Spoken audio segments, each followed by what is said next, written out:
Aliens. I want to talk to you about aliens. Yeah. UFOs, UAPs. I know. The disclosure we've seen in Congress recently. It's confusing and upsetting a lot of Americans because there's something happening. There are unidentified aerial phenomena in the sky. We don't know what they are. Do you? So it's such a question I do get a lot, and it's such an interesting question. I've met with pilots that look just like you, actually. Okay, they have more of a crew cut. Okay, they look like him and they look like you. Some of them look like you, a little fatter. but these are perfect people.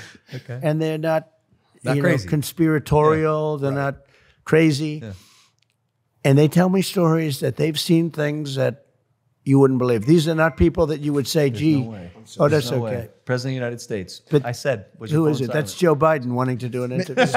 So I've met with pilots like beautiful Tom Cruise, but taller. Yeah. Okay, handsome, perfect people. Sir, there was something there that was round in form and going like 4 times faster than my super jet fighter plane. And I look at these guys, and they really mean it. Yeah. And am I a believer? No, I can't say I am.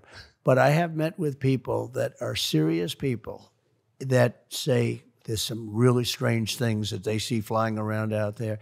And, if you go to Nevada and you look at that little section of where they go to look at the aliens, where they think all the aliens are landing, that, it's I think it's maybe the #1 tourist attraction in the United States. Roswell? Yeah. Yeah. Roswell. I think it's the #1. It's the lines of people waiting.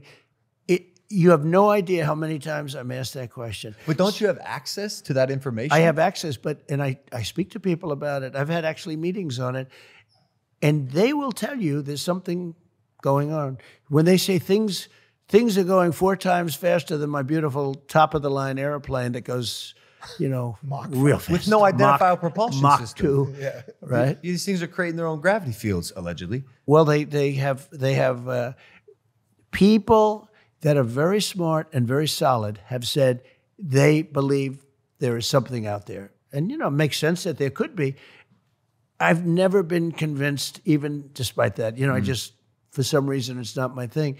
But a lot of people believe that it's true. A lot of very good, solid people believe it's true. And I know there are illegal aliens out there, but those are the ones that come through the border. We have plenty of them. Those are the ones I know. When you say aliens, I say, are they illegal aliens? These might be illegal, but we don't want to test them. Yeah. Because if they can go 4 times faster, we're not going to test them. So it's an interesting question. Yeah, for sure. I have to ask this because you love sports as almost as I do, especially boxing. Yeah, I do. I love. And I love it. Do you miss not being able to do all that stuff? Because like WrestleMania 4 and 5, part of my childhood, inspired me to end up becoming a wrestler. I thank you and Gutfeld for that. I did that. I'm in the WWE Hall of Fame. Yes, you are. And Dana is a good friend of mine with UFC. What a job he's done, right? Dana White is incredible. He's like an incredible guy. And I was always involved. And I remember in those days, Hulk is a great guy. You have to say. Yeah. He was great. Right? And when he ripped his shirt off, and now listen, I was Mr. Wonderful Paul Orndorff guy, but I got it. But I think that was a great moment. And ladies and gentlemen, please welcome the next President of the United States, President Donald J. Trump.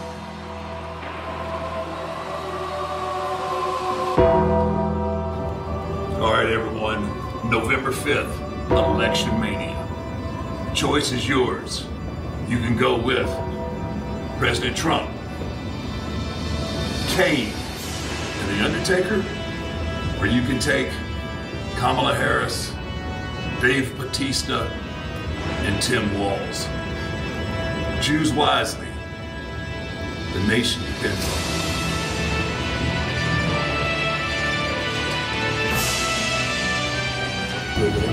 We'll see you at the White House reunion.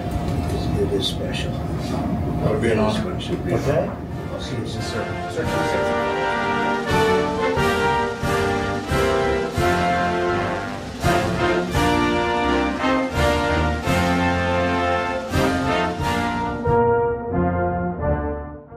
Like, your social media is very big, right? I guess I'm not. You're not into it. Is my social media? It's pretty big. Yeah. Okay. All right. It's doing Who's so. the biggest on social media? The Rock. Oh, The Rock is Dwayne Johnson. You know, he was great. I never thought he liked me, and I felt badly because I think he's a terrific guy. And then Dana White said, when I was shot, took a shot to the ear. You may have heard about it. Yeah. I was going to ask you about it. I heard some Actually. rumblings about this. Yes. Rock called Dana and said, I want to have his number. I want to have his number. What he did is sort of incredible. He considered it bravery. I don't know. To me, I considered it like, what's going on here? But it was very nice, actually, The Rock. So you might mention that I said that. Do you speak to him? Occasionally, I saw him. I saw him in April. Very good. I was going to ask you. He's doing great, right? Yeah, he's a workaholic. There's no dust settles on him. Yeah. He's got his hands in a lot of different things. So let's be direct, let's be honest. There was a time that you used your fame, and it was a time that not everybody was happy.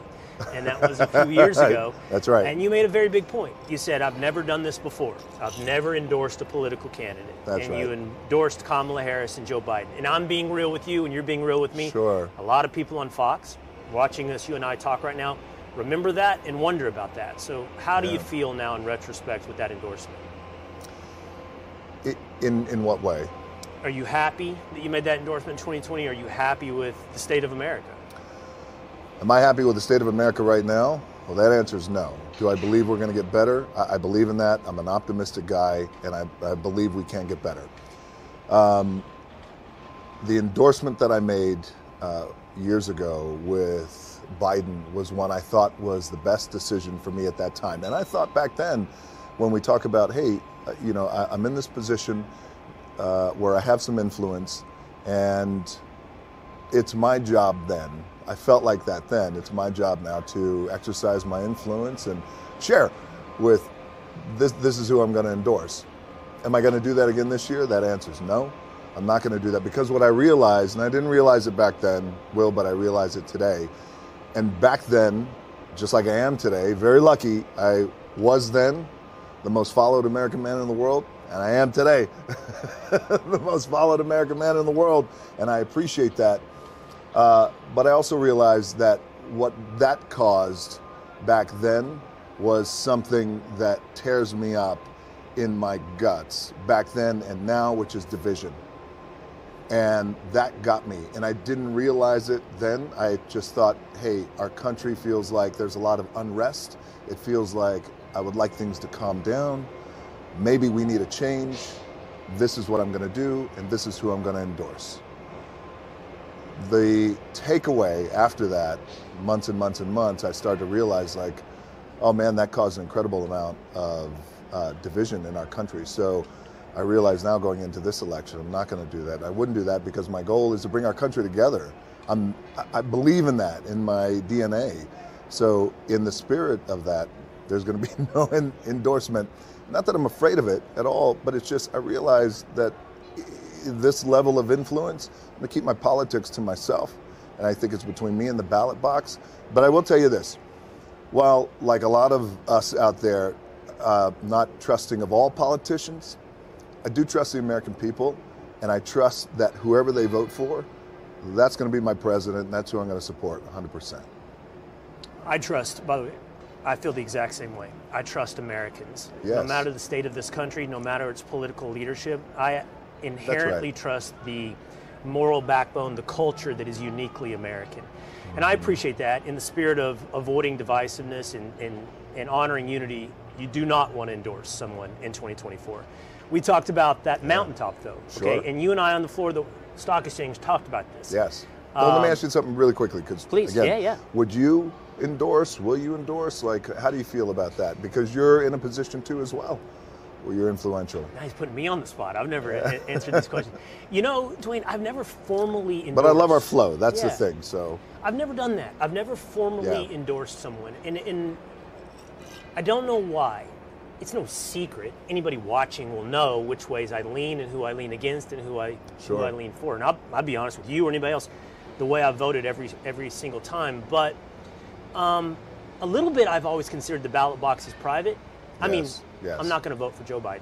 Yes. You know, Yeah. And I don't have a problem telling you or America, you know, I will vote for Donald Trump. Sure. But I don't know about, like, I've just never made a point of my endorsement. And that was a big moment. And that's why I wanted to ask you about today. It was a big moment for you. Yes. So WrestleManias 4 and 5, on 4, you're in the Battle Royal, and there's the Bad News Brown thing. Then WrestleMania 5, you're in a tag team match against Rhythm and Blues. And WrestleManias 4 and 5 took place at Trump Plaza. And 30 years later, Donald Trump is the president of the United States of America. So we ask you, what are your memories of the Donald Trump WrestleManias? And, like, did you have any interactions with him? Do you have any memories of those 2 years? Because it's pretty bonkers when you think about it now. Well, actually, I remember quite a bit about it. I remember Donald Trump was actually a really big fan of wrestling, and there's one part in that match where that Battle Royal, where Bad News takes me in, I think it's Bad News, but somebody throws me in the turnbuckle frontwards, and I hit the turnbuckle, and when you watch it, you can see Donald Trump just about falls off his chair. And I know that it kind of impressed him. Like I think Donald Trump was enough of a fan that when I took a good front turnbuckle, it stood out in his mind, because I remember meeting him in the back at the end of the show, and he treated me really well. He came up and suggested we get a picture together, and we got a picture with him. We got a picture of me and Jim the Anvil, and I think my son is in the picture, maybe my dad. And it was just a nice picture. And I remember the next year when I saw Donald Trump again, I didn't think he'd pay any attention to me very much. But I remember he came up and he asked me, he goes, how'd that picture turn out last year? And he goes, let's get another one. And we took another picture. So, I mean, my experience of Donald Trump back then, that he was always a bit of a fan, and I think he had a lot of respect for the wrestlers. And how were those Trump Plaza WrestleManias? Because that was the first time they'd ever done it back to back. They were okay. I can't say I was that excited about the Battle Royal. I got a phone call from Vince McMahon about a week before WrestleMania that year. And he said, we got more fan mail for you right now than any other wrestler in the company. We can't figure out why. He goes, why you got the... He goes, so we're turning you into a good guy. You're going to turn babyface, and we're going to give you a big push. And I remember, like, I didn't want to... I was really happy with my relationship and tag experiences with Jim the Anvil. And I thought we were doing really well at the time. But turning me babyface and making me a big star was certainly, appetizing for me. I mean, I thought, geez, that'd be great. But it never happened. I learned something in that whole experience, was that they tell you you're going to give you a big push. A big push is not when you lose to the first guy you wrestle against. I remember I wrestled Bad News, and he beat me everywhere I went, every town, and just, basically annihilated me. And then basically my job was to build him up for Hulk Hogan. And it's sort of, I remember kind of going, well, where's this big push? All the fan letters and everything, that I was supposed to be so popular, and you're beating me every night. And then I found out that it was probably my interviews that weren't very good. But I turned that back on them too, because I think my interviews were never my strongest point in those days. I wasn't the best promo guy, but I prided myself on my wrestling skills. But the promo thing was all about confidence. If you start building your confidence and start to believe, like, I didn't believe in Bret Hart either. Like, I wasn't being used, and wasn't going to be used in any kind of way to make me feel confident. I was always, every night I was the guy losing every night. So it's like, I don't know how you cut a promo. Sometimes it's supposed to sound like you're going to win, when every time you go in the ring you lose. So I had that doubt in my own voice, like that. I always learned in wrestling that you never say you're going to do something that you don't. Never promise anything you can't deliver. And so I never really wanted to sound like I was going to win, because I wasn't going to win most of the time. So anyway, I think they put a knife in that and said, okay, he's not worth pushing. And I don't know what they did, but they put my big push on hold. It never happened at that time. And basically my job was to make guys for another 5 years, and just always make guys, make Kurt Hennig, make this guy, make that guy. Well, and it was like, well, what about me? But I wasn't there yet. To tell you how cool I think Donald Trump is, we were there in Detroit at Ford Field. It was WrestleMania, I don't know, 4 or 5 years ago, whenever it was, when they gathered up the two teams, and Vince had a team and Donald Trump had a team. And those two teams are going to wrestle each other. I was a special referee. And whoever's team lost was going to get his head shaved. Okay, well, you know the gig here. Yeah. Donald Trump ain't getting his hair shaved. He's got that comb-over thing, and it's going to be a long time. If he gets that shit shaved off, it's going to be a long time before it grows back. Right. And so you know Vince is on the hook. So anyway, we do the deal. And the thing about the match was, Teddy, we're at Ford Field, and that Ford Field seats about 90,000 people. It's gigantic. It's a huge indoor stadium. But what happens when you're in a 20-by-20 ring there and the crowd's a little far back, the sound doesn't really travel to the ring. It just kind of escapes up into no man's land, and you can't hear it. So we were out there working, and I was calling the match, but I'm listening to the crowd because I know if we need to shift gears, we need to do something else. But the bottom dropped out of that because we couldn't hear shit. And we're all in there, and I'm kind of giving Vince a gimmick look, and he's looking at me. We thought we lost the people. Well, when you watch it back on pay-per-view, I mean, the people were with everything that was going on. We just couldn't hear it. Right. So now what they do when they're working in a big arena like that is they'll put some monitor speakers and point those back towards the ring, like a rock and roll band does, so you can hear the feedback or hear yourself, hear what's going on. And if you hear that crowd, it helps you make your decisions. Right. So anyway, there we were in the middle of a 8-man clusterfuck. And Vince's team lost the gig, counted 3, and it was time to shave his head. And so we did that, and we were just kind of going over, the brass tacks of the business, and then we're going to go back and, have the event. And before we left, Vince says to Donald Trump, "Hey, Donald, one more thing." And I didn't even know about this, but I was watching it unfold. How you feel about taking a Stone Cold Stunner? And Donald kind of hesitates. The boy's handler's right there. And, Donald's worth, I don't know, $1 billion, $2, whatever it is. Yeah. And he's a straight-up business guy. And if he has any athletic skill, I know not of it. And his guys tell him, no, there's no reason you need to get any kind of physicality with this stuff. You have nothing to gain, blah, blah, blah, blah, blah. And he looks at Vince. He goes, "Sure, I'll take it." And I'll be damned. I sat there and I talked with Donald for about 2 minutes, just kind of give him the basic, here's how it goes. I think I might have demonstrated on somebody, not Donald. And the match happened. Comes time for the stunner. Bing, bang, boom. Ring up Donald Trump with the stunner. And it looked like shit. And he took it like shit. But I am a fan of Donald Trump because he didn't have to put himself in harm's way. Yeah. He did it for the show. He did it for me, and he did it for the wrestling fans that were there, 90,000, and I don't know, maybe 1 million or 2 watching. So I always give props to Donald Trump for doing business the way he did at WrestleMania. It was a stand-up thing to do. Donald, I know you don't listen to this crazy-ass show, but I got a lot of respect for you. I'll be back at the Trump Tower because I had a damn good time staying at your damn hotel over there. The big thing, we had the Battle of the Billionaires, and that was with Vince and me, and we each had our wrestler. He had Umaga. Umaga. We had 2 good guys, and they wrestled, and fortunately my guy won, and the loser had the hair shaved. I said, "I don't want to have my hair shaved." But we actually wrestled a little bit. You mixed it up a little bit. It was a pretty famous thing.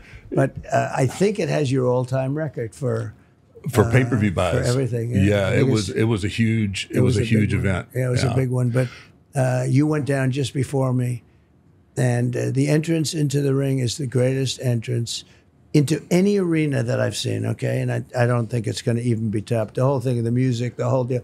And by the way, he's a dynamic guy. When he does this, he's very slow and easy, and you're supposed to act. Well, you're supposed to be a dead man, so you're acting sort of dead. Yeah, and it's one of the greats, and that's why I'm surprised, because you're a quick guy. You move quick, but in the ring, he just sort of moved around, and you left just before us. And the place was going crazy. I said, that's a very tough act to follow. I'm not sure. And I didn't realize how big you were. I figured you were big, but not that big. So I'm standing with Vince, and they had other wrestlers in the room. It's like essentially the green room. Right. Up high. Right. And you walked by me and said, hello, sir. And I said, this guy is really big. How tall are you, by the way? Right now, probably I've lost a little bit through the years, but I'm right at 6'8". 6'8". Yeah, my disc have been a little bit compressed through the years. You get compressed. Well, that's normal. They say you get compressed and your feet get bigger. Did you ever hear that? Well, I've always had big feet.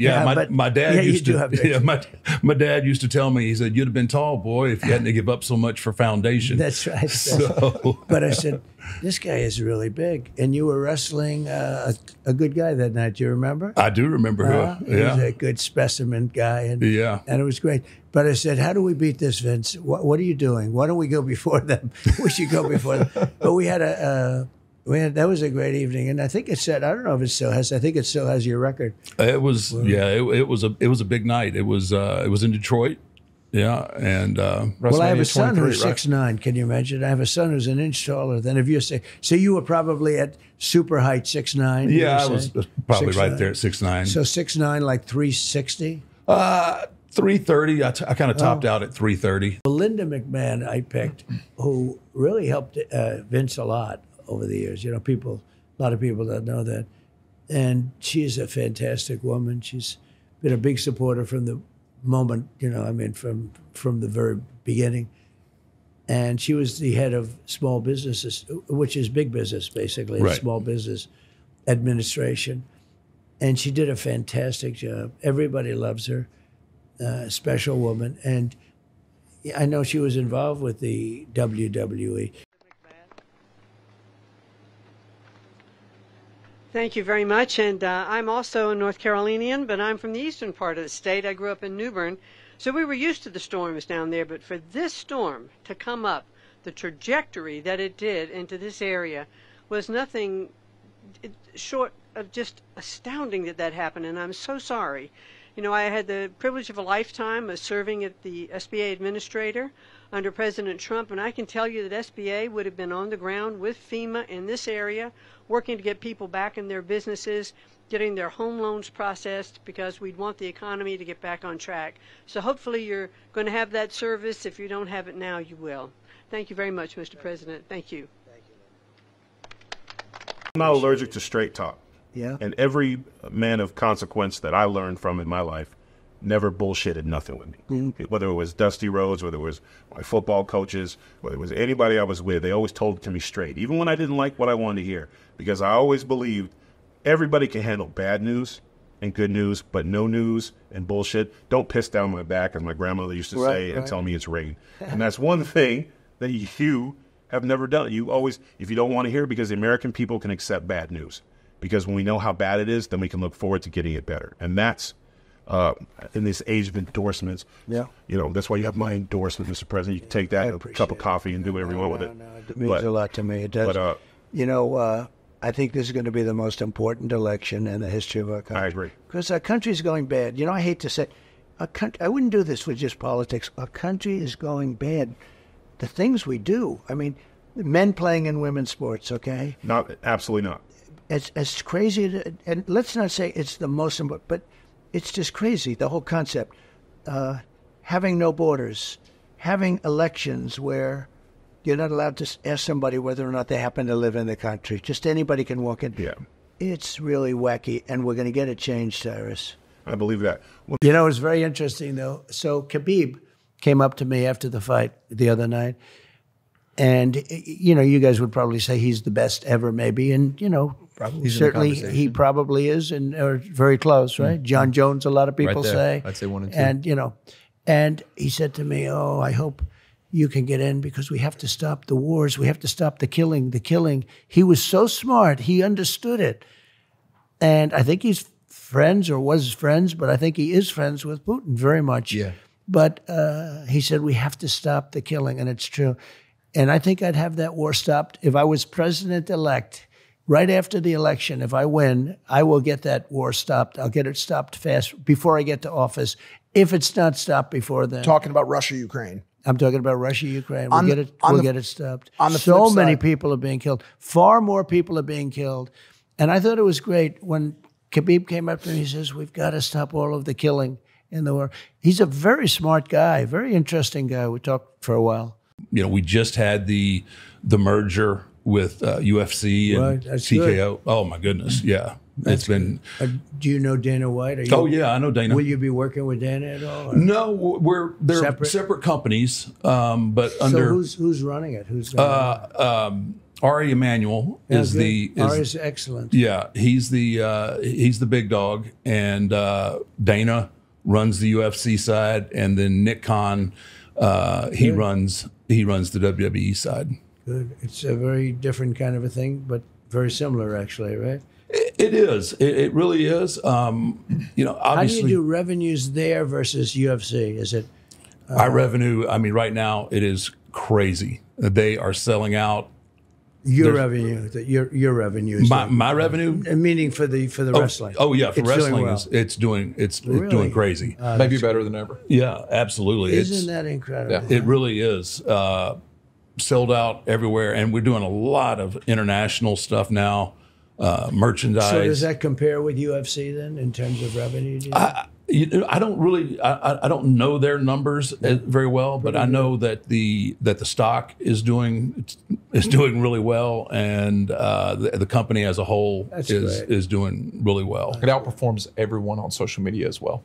It's always so the WWE social media outperforms NFL, MLB, really, NBA, everyone. Wow. Yes, over 100 million subscribers. These are the characters. In other words, these are the people. Ladies and gentlemen, please welcome to the stage Mayor of Knox County, Tennessee, Glenn Jacobs.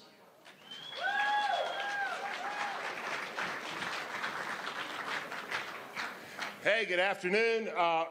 Just a little bit about myself. I actually grew up near Hannibal, Missouri. I graduated from Truman State University. It's 2.5 hours south of Keokuk. Stepped off the airplane yesterday. I was like, oh, it's still balmy here in January. Isn't it amazing? Thank you all so much for being here today. I've had the good fortune of meeting a number of the candidates running for president of the United States.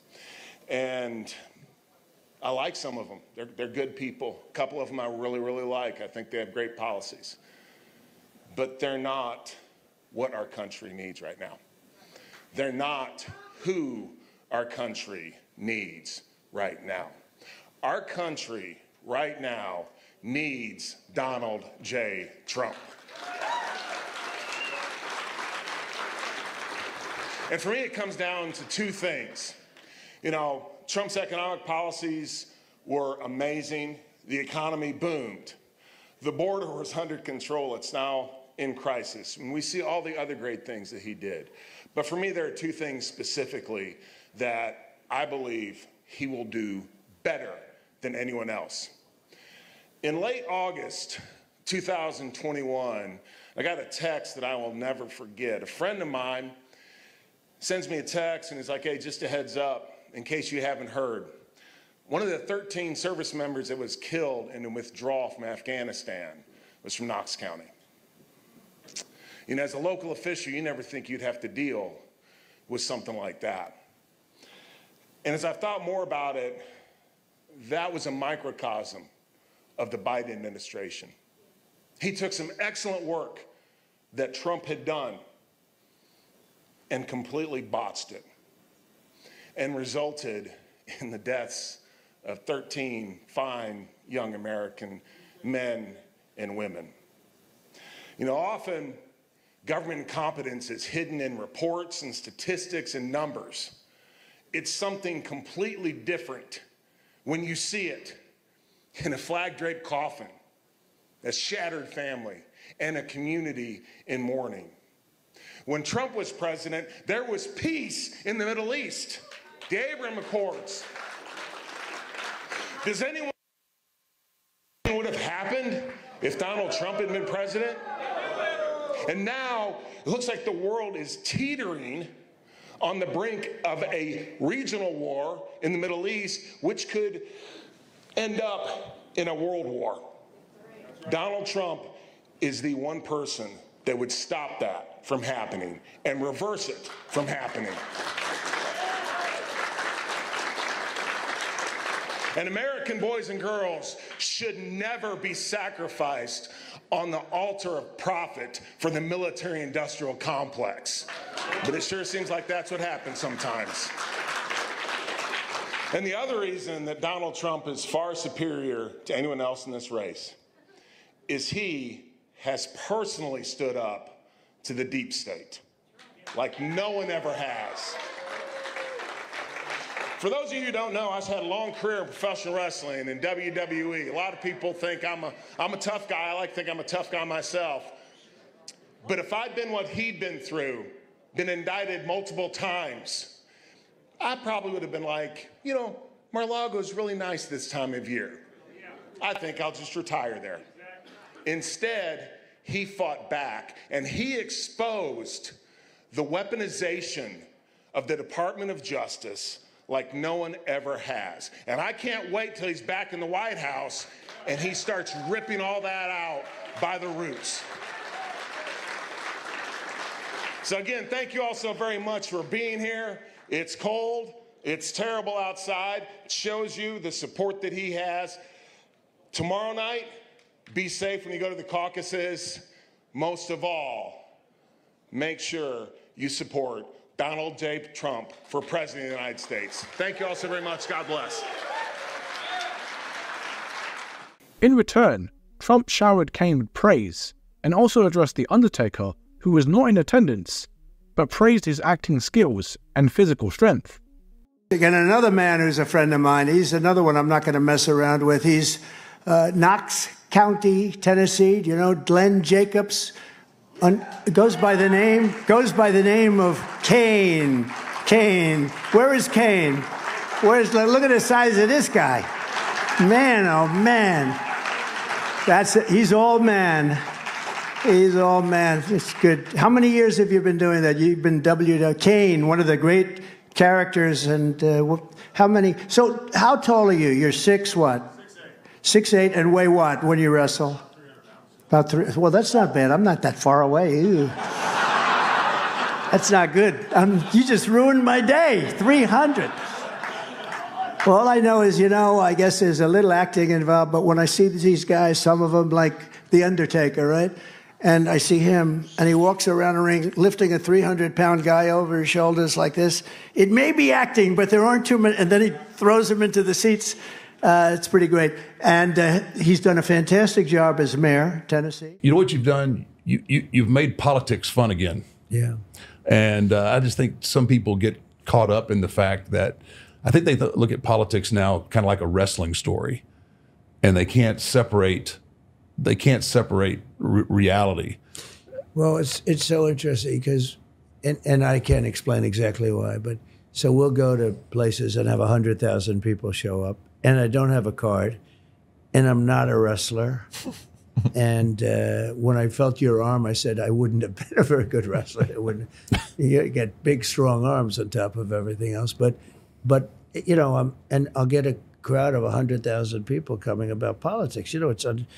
If Ronald Reagan came back and he went to some of the places that I go to, he'd have 250 people or 340, and that's very, very good. And they do it in a ballroom someplace, and I'm getting like 50, 60, 100,000 people. It's crazy.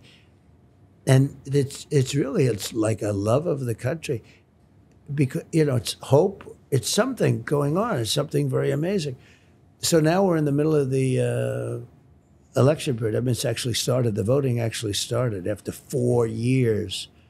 Because if I didn't feel I won by a lot the last election, I wouldn't do that. Because if you lost, you lost. It's okay, you lose. It's easier in a way to just say, okay, I'm getting on with my life and maybe I'll go to those beaches or do what I want to do. There's golf to be played. Yeah, golf too. Do you play golf? I'm a frustrated golfer. I would think you would hit a long ball if you hit it. When I hit it, it goes a long way. Yeah, I'm just not the... Now, with just 8 days to go before Election Day, you have a new CBS News YouGov survey finding that there is a tie across the composite battleground states collectively, while Harris maintains a 1-point lead in a national vote preference. Joining me now to break it all down, the Republican mayor of Knox County, Tennessee, and 2021 WWE Hall of Fame inductee, Glenn Jacobs, better known to all of my wrestling fans out there as Kane. Mayor, it's great to have you. Thank you for joining the program. What do you make of how tight some of the polling has been, particularly within battleground states? I think that's just how this race is going to shake out. We saw the same thing in 2016, 2020. Back then, of course, it was going to be a landslide for Hillary Clinton in 2016. Didn't quite turn out that way. So I think that with polling, there's always the challenge of just what particular time and what issues, what questions are asked, and all of those things.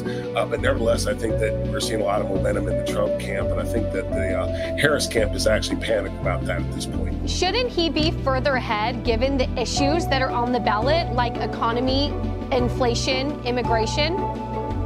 Well, sure. Again, when you look at 2016, he was well behind Hillary Clinton. In fact, many pundits were saying that was going to be a landslide, and it wasn't. And this time he's actually closed the gap since then. So I think come Election Day, I don't think Trump ever polls really well. I think the most important in the final poll is Election Day, and I think he's going to do very well in that one. We were talking about his rally last night at Madison Square Garden. Elon Musk was speaking about cutting about $2 trillion from a $6.5 trillion bloated government, as many people would say. But do you think that that's realistic? Could someone really come in as a government efficiency officer and cut $2 trillion? Something's going to happen. We're on a completely unsustainable path here with spending. When we look at the debt, when we look at the amount of money the federal government spends, its budget compared to GDP, all of that is completely out of whack. So something has to be done.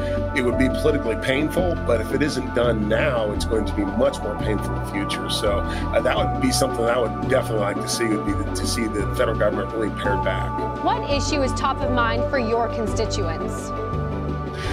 For us, inflation in the economy, immigration, public safety, all the things that folks think about when you talk about government. Politics actually isn't that hard. People want good roads, they want safe neighborhoods, and they want good schools. And what we're seeing under the Biden-Harris administration is the complete opposite of that. That's why literally Vice President Harris has created a straw man to where she's running against her own record and saying, I'm not going to do those things when I get into office, but that's exactly what she's doing right now. I have to give you a little bit of a jab here. I'm a former UFC fan. I do love wrestling, but, I think when people see Trump go to UFC fights, that's very clear that that's his audience. Within your world of wrestling and WWE, is there room for swing voters in that camp? Oh, that's a great question. Actually, I don't think any audience is monolithic.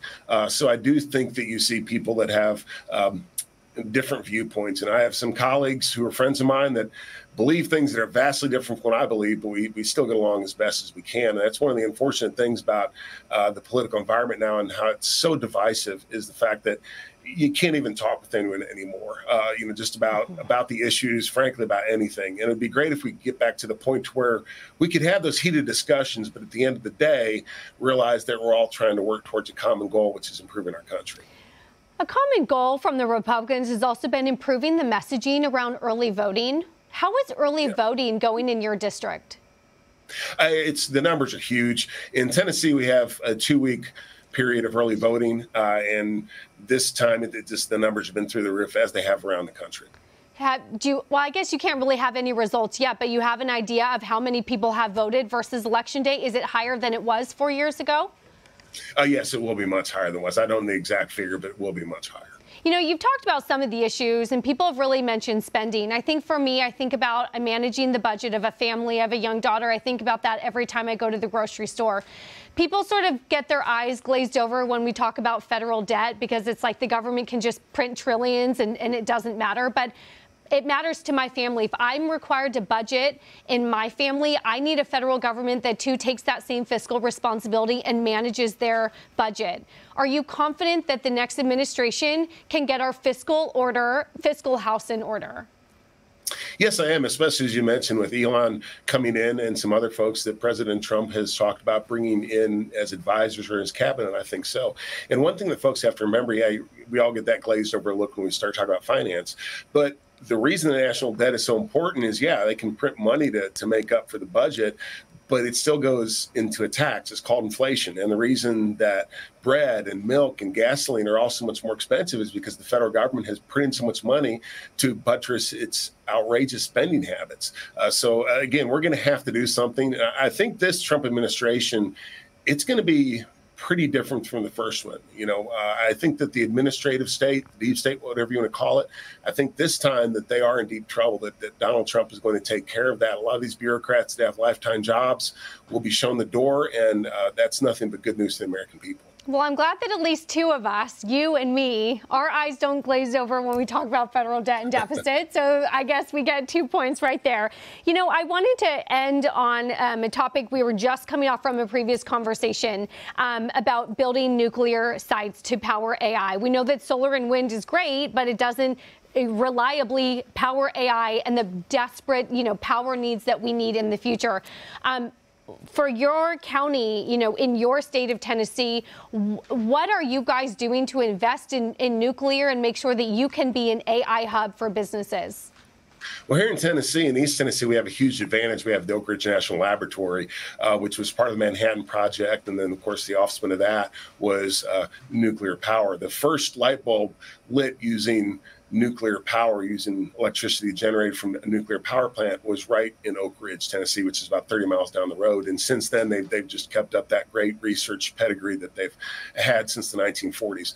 We just had a major announcement that a company called Orano will be investing $6 billion close to the lab to build the country's first uranium enrichment facility in over 20 years. So here in Tennessee, we believe that we can help lead the nuclear renaissance across the country, across the world, really. And as you said, that's what has to happen. Nuclear is the only energy source that's going to be able to accommodate the electricity needs of the future.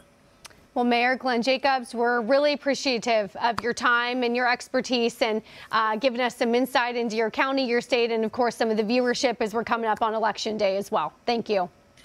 Thank you for having me on. Or what are you going to do if elected to protect the integrity of women in sports, and continue on with just the fair play? And I don't mean to put you on the spot, No, I appreciate it's a everything. Simple question. But I want to put a face to it. If you can I bring my daughter? Absolutely. Okay, come here. Wow, such a beautiful.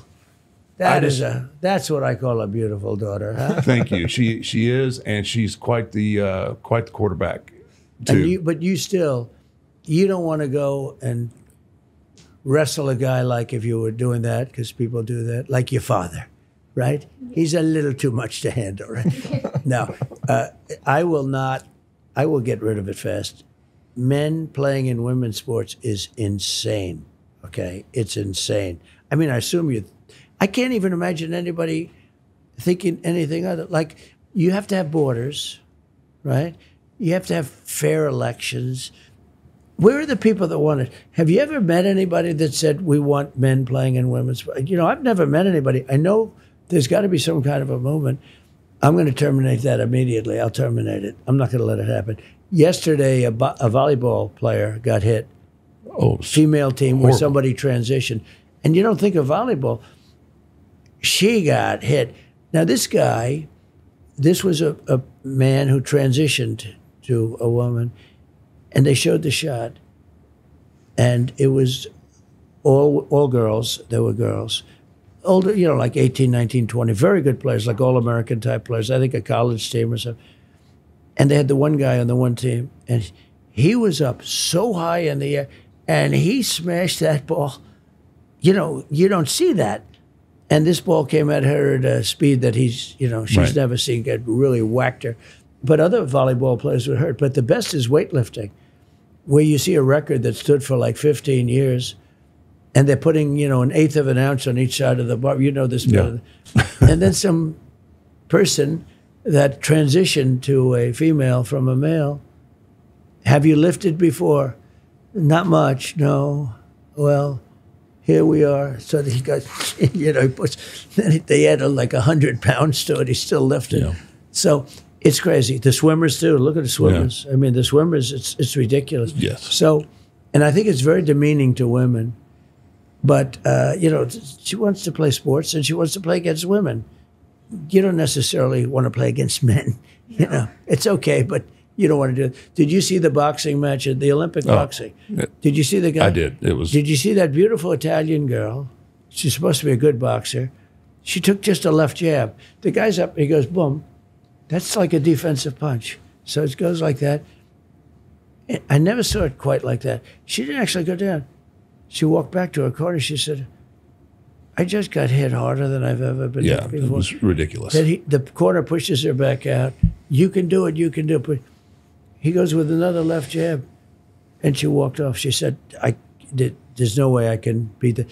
Now, there were two people in the Olympics, because I didn't even know they have female boxing. There were two people that transitioned into women. Both of them won the gold medal. Shockingly. Are you shocked to hear that? Imagine that, right? How would you like to play this guy? Okay, he decides to transition. I don't think we have to worry about it. Somehow, I don't think we have to worry about it. But this would not be pleasant. Anyway, it's been great being with you guys. Do you ever fight your brother? Huh? That's the question. You want to know something? I want to know. Okay, yeah, because right. you are both good. Do you ever fight him? Thank you. Not in real life. You no. practiced a little bit. Never. With him, right? We've never even sparred. Really? We don't know. I think. Well, did you beat him up your whole life? I didn't. Up? I punched him in the face once because he took my glasses. But I was willing to step in for Mike Tyson when Tyson got sick and had to postpone his fight. And we actually like ran it up the chain at Netflix. It's hard for brothers to fight, though. I think it's hard. Not on Netflix. I've seen it over for the a years, big old bag. Like, yeah, figure it out once and for all. I think it's, you don't think so? You love your brother? Well, me and Jake decided that obviously, like, we both come from a place of love, and whatever the outcome would be, we'd have to be okay with it. But obviously, I love my brother. No, but the shots to the face and, you know. Just one time, though, for the rest of history, you know? Yeah. That night goes down forever. The Klitschko brothers never did it. No, they never did it. And they were both good, and they never did it. They were very good. But, in fact, nobody really figured out maybe who was better. They had some good fights. They were tough, right? Yeah. Well, Jake's tough, and he's good. But I'm 1-0. He's very good, and you're very good. You're very influential. To the point of this, we talked about it. Mm-hmm. You running for president. People talk about it. You've talked about it. Yes. So, you know, you're not going to make an endorsement in 24. Right. Assume what? As I break out more. You're going to be a drink, I knew this question was coming. Are you going to ever seriously run for president? Answer that question seriously, consider it seriously, and make that that mountaintop run for president. As of now, no. That's not my intention. Will, I'm not a politician. I'm not into politics. I care deeply about our country. I'm a patriot, and I believe you are too, as well. And right now, my desire and my priorities are my babies and school drop-offs and pickups and things like that. That's important to me because I also have a 22-year-old who I like to say we grew up together. And I know what it's like to be in a business. At that time, I was a full-time professional wrestler on the road over 300 dates a year. And I missed a lot of her growing up. And I understand what that is if you become president and how all that goes away. And I don't want that to go away. And I also feel like in the spirit of bringing people together and bringing our country together, I don't know if that's the right move at this point. Possible. I don't know. So truth is, as of now, you said. As of now. I mean, this is what I asked you about. As I bring another drink. This is legacy. This is there something to serve others outside yourself? Is that a potential mountain? Is that something that you said as of now, 2028? It always is, Will, and I got to tell you, we might have talked about this either on or off camera last time we were together. Is my family was evicted out of Hawaii when I was 14 years old. We couldn't pay the rent, and we were gone. We were kicked off the island. And from that kid to then not knowing where I was going to live, winding up in Nashville, and then going up to Bethlehem, Pennsylvania, and kind of all over the place. From that kid to a good amount of Americans feel like I would do a decent job of becoming president. It's still very surreal to me. And I'm honored by that. And this idea of legacy, building New Mountain, more than yourself, bringing our country together. Right now, my main priority is being a daddy and continuing to build these other things, but also, again, being in the position I am, just like you said, my trust, unequivocal, is with the American people. And whoever they decide to make president, then again, that's my president, that's our president, and we're going to support it. But it takes a special human being to sit on a podium, take a bullet, and get up bleeding with your hand raised in the air, and let them know that, you know, the moment right now is bigger than that. Yeah. You know, I don't know. I mean, what possesses you to put your life on the line when you don't have to? Yeah. You have a wonderful life and you've got a tremendous legacy. Beyond that, I sometimes joke with the crowds because we get very big crowds. We had 107,000 in Butler. That's where the accident took place. We had 55,000 when we went back a couple of months later. We had just the other, 2 weeks ago. Mm-hmm. We had 107,000. We had 101,000 in California. It's incredible. 3 days ago. Big crowds. And, abnormally big because no politician ever had these crowds. I don't even know what it is exactly. I can't explain it. Why am I getting, it's like, why? But I sometimes say, I don't have to be here with you. I could be in Monte Carlo and the beaches. I could have everything. I don't need this. But I'd rather be in Butler, Pennsylvania with you, And it's true, actually. Because, look, I have a lot of wealthy friends, and they go to these places, and, most of them are unhappy and all that stuff. But, I feel I have a purpose, and that's to rebuild our country. This country is doing so badly. The border, I mean, I don't know what your politics are or is, but your politics, just common sense. We have murderers pouring into our country. We have drug dealers pouring in. Just the border. There's many things wrong, but just the border. I think the border is worse than inflation. I think it's the biggest thing. To me, it's like we're now in the middle. I don't know when this is going on, and I wish you luck with it. I know you're going to get high ratings. I used to think I was a big person, but I don't feel so big standing next to this guy. This guy is big. Well, but my son would feel better, although he's not quite as wide as you, I will say. He'll grow into it. He will be. Yeah. He will be someday. But I feel I have an obligation to do this.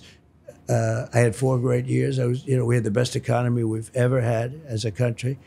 We had the strongest borders we've ever had in recorded history. I guess they might have been very strong 1,000 years ago or something. But we had the strongest borders. We were hitting on all. I rebuilt the military, got the biggest tax cuts in history, got the biggest regulation cuts, and just really doing great. And then we had a crazy election where I did much better than the first time. And if I didn't have that, I probably wouldn't have done this, because it showed that there's a lot of love out there. Got hit with COVID, the whole thing, the whole world got hit with COVID, which is the China virus to be exact, and got hit hard. There's never been anything like it. Who would have ever thought the word pandemic? I heard the word, but you never thought it was like a modern day. You figure nowadays you take a shot and you're fine, right? It goes, everyone is fine. But we had it's an ancient form of a disease. In 2017, it killed 100 million people. And we could have lost 100 million people too pretty easily. We lost many millions of people all over the world. So I got hit with that. We had a crazy election, which was, I won't get into it because I don't want to get you in any controversy, because you like no controversy. That election was so There's not too many people. We're here. There's not too many people trying to argue with this guy. No, that election, that's good. Nobody's going to say, hey, let's take it outside, right? No, but so I got more votes than any sitting president in the history of the country by millions, right? And they say we didn't win. It was a very, but it was a COVID thing. Look, you couldn't get security. Nobody wanted to go outside. Big guys like you would say, I'm not going to be secure. You couldn't get anybody. It was like people didn't want to die. Right. It was it was right in the middle of that. And now I'm running again and I'm leading. And I beat Biden, and they saw he was getting beaten. It's sort of like it's a little unfair, and it's sort of not really what democracy is all about. But Biden got 14 million votes. He deserved to run it out and see. And they took it away. They actually took away his presidency, if you think about it. It was they call it a coup, but they actually took away his presidency and they gave it to this one. And this one is worse than him. And we're leading now, but we have to see if we can do it. We got to do it. With him, I was leading by a lot. It was sort of over, and they went to him and they said, "You're not going to win, and we're going to replace you." You think of that. I mean, that's a coup. No, they took it away. Okay, now think of me. I spent $150 million. We're raging. We're doing great. We're against Biden. We have the debate. It was a good debate. He goes down, and now I have to fight somebody else. That's like you going into the ring, and you're beating the hell out of somebody, and they call up and they say, get that guy out of the ring or put somebody else in for a while. Right, yeah. Right? No, you got to fight two guys instead of one. It's a good analogy. So anyway, we have a second one that we started. Well, no, but the whole focus was on this one man, because it's a one man, it's one thing. And then the debate was like a big deal. And that's over. And you think you have it won, and all of a sudden they replace. And then the new person always has a honeymoon period. So she got 6 weeks of a honeymoon period. Everybody thought good. They didn't think good of her before. In fact, she was the last of 13 people that was going to be chosen, but they wanted to be politically correct, so they picked this person. And she's not qualified. She got no votes. She dropped out. She ran against Biden and she dropped out. She got no votes. They had 13 people. She was number 13, and they picked her. And I guess that's okay. I don't know. The process is pretty crazy. When they say threat to democracy, that's really a threat to democracy. Yeah, I'm not a threat to democracy. That is. I guess you need to ask Joe Biden what a threat to democracy is at this point. Oh, right? He's an angry guy. Is there a chance that one of these orgs is potentially hiding information from you about aliens? I guess so. It's you have the deep state, and you do have a deep state. And certainly they could. But I don't think on this subject. I was interested in it because I've been asked so many times. And I talked to people that have said that they've, it was a sighting. And it's very believable. It's very possible that there is something. And why wouldn't there be? You take a look at the universe and you see all of the different planets and you see this, look, here we are on one relatively small planet. Why wouldn't there be on a planet that's, 400 times the size? Why wouldn't there be somebody? It's certainly believable to me. The thought of it freaks me out. It's weird to think that we potentially are only the source of life in like an infinite, ever expanding universe. But technology. But they'd never be able to take you in a fight. No chance. I'll bet on you. No chance. Send me in. I'll bet on you. Send me in. Send me and my brother. We'll handle it. That's a good team. And if we don't come back, I'm sure people will be happy about that too. The two of you will come back and say hello. Say hello to him, by the way. I will. He's a great guy. Maybe Elon could get you guys there. You a fan of Elon Musk? I think Elon might be good for this question. He's a terrific. I looked at the ship that went up, the spaceship, and I never saw this before. I saw this is like 2 years ago. I see the motors coming down, the engines coming down, no wings, no anything, and then I say, what is going on? Yeah. And nobody ever saw that before.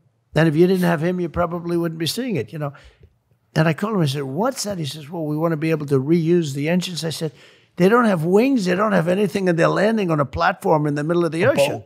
I said, how cool is that? I thought I saw it all, but that was, no, he's a spectacular guy. Well, I mean, between PayPal, Neuralink, Starlink, Tesla, SpaceX, and other things. Yeah, no, he's probably one of the greatest minds of our generation. AI, very big, That's what I wanted to ask about. Yeah. It was the second question because, technology is improving at a rapid pace. That's right. At a pace humanity's never seen before. And the most recent development in technology that is alarming but also cool is artificial intelligence, AI. Yeah.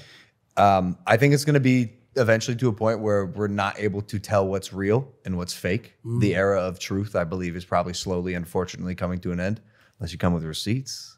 What do you think the government's role in enabling, protecting, or governing AI should be in general? Should this superpower become what we believe it probably will be? Well, it is a superpower, and you want to be right at the beginning of it, but it is very disconcerting. I said, you used the word alarming. It is alarming when I saw a picture of me promoting a product, and I could not tell. The voice was perfect. The lips moved perfectly with every word. The way you couldn't, if you were a lip reader, you'd say it's absolutely perfect.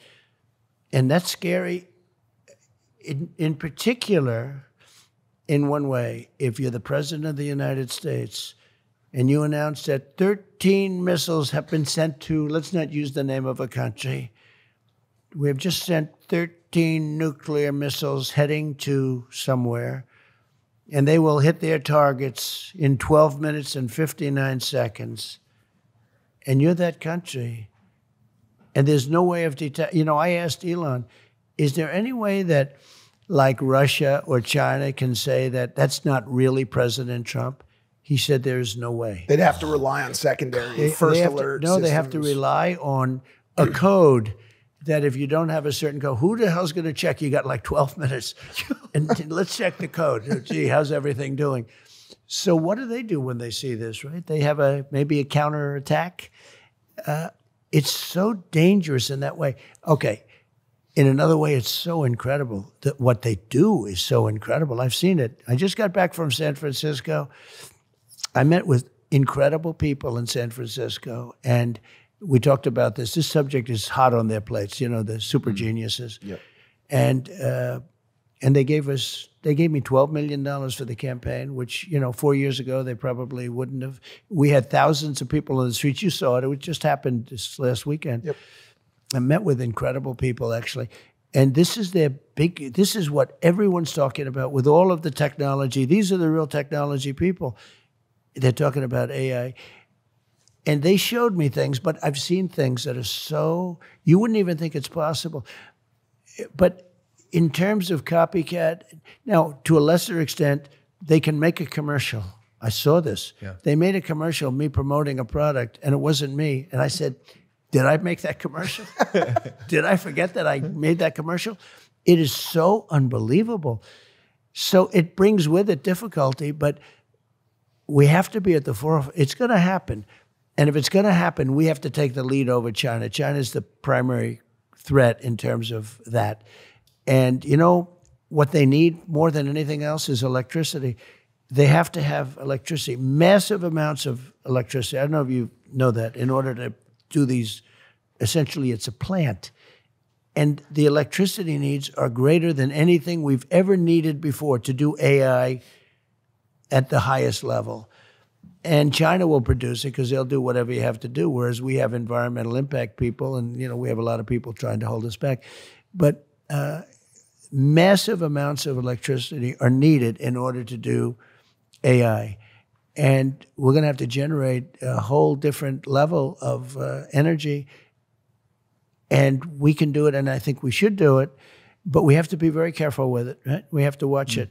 But it's, the words you use were exactly right. It's the words a lot of smart people are using. There are those people that say it takes over the human race. It's really powerful stuff, AI.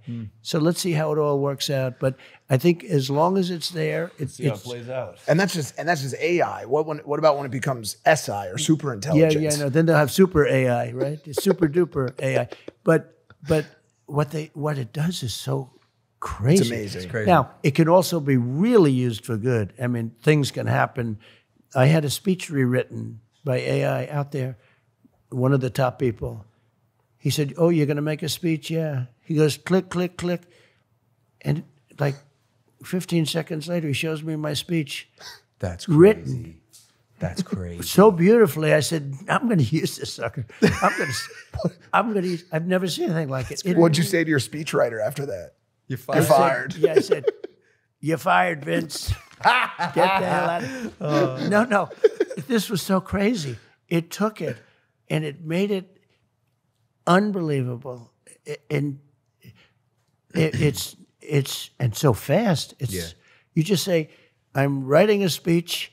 about these two young, beautiful men that are great fighters and sort of great at a lot of things, and tell me about them and say some nice things, and period.